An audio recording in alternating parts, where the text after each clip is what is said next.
وقت اور نصیب کسی بھی لمحے انسان کو زیر کر سکتے ہیں، اور کوئی نہیں جانتا کہ ان کا اگلا شکار کون ہوگا۔ اللہ نے میرے دل میں ایک بات ڈال کر مجھے بہت تسلی دی کہ وہ لوگ تیرے قابل نہیں تھے جن کو میں نے تم سے دور کیا۔ تب میں نے جانا کہ اللہ کے فیصلے بہت عظیم ہوتے ہیں۔ اللہ ایسے دروازے کو بھی کھول دیتا ہے جس کے بارے میں شدت مایوسی سے تم سوچتے ہو کہ اس کی تو چابی ہی نہیں بنی۔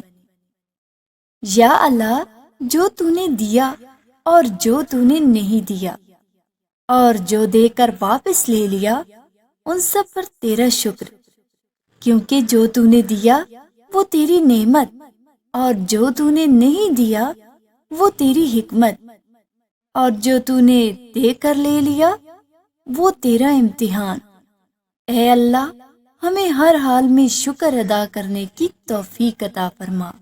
آمین ثم آمین۔ دل چھوٹا نہ کرو، ایک دن وہ رب تمہاری ساری دعائیں قبول کر لے گا۔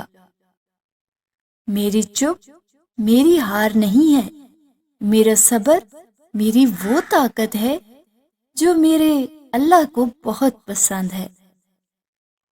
مجھے میری ماں نے بس ایک بات سمجھائی کہ بیٹا کوئی ہاتھ سے چھین کر لے جا سکتا ہے لیکن نصیب سے نہیں۔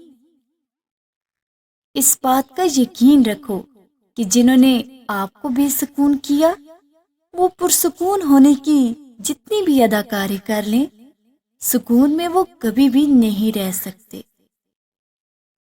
جدائی مسئلوں کا حل نہیں، لیکن پھر بھی جدا ہونا پڑتا ہے، اس لیے نہیں کہ ہم ایسا چاہتے ہیں بلکہ اس لیے کہ اگلے کی خوشی ہم نہیں ہوتے۔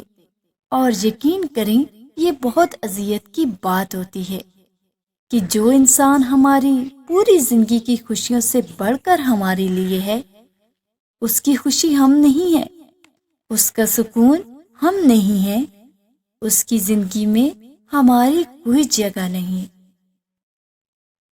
جب تمہیں لگے کہ تمہارا کوئی نہیں ہے تو آسمان کی طرف دیکھنا، وہاں وہ ہے جو ہمیشہ سے تمہارا تھا، تمہارا ہے اور تمہارا رہے گا۔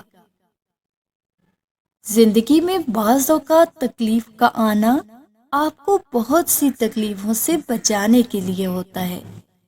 وہ ایک دھکا آپ کو بہت سے دھکوں سے بچانے کے لیے ہوتا ہے۔ اگر زندگی کو ہمیشہ خوشیوں کے ساتھ گزارنا چاہتے ہو تو غم زدہ لوگوں کے غم سنا کرو، کبھی دکھی نہیں رہو گے۔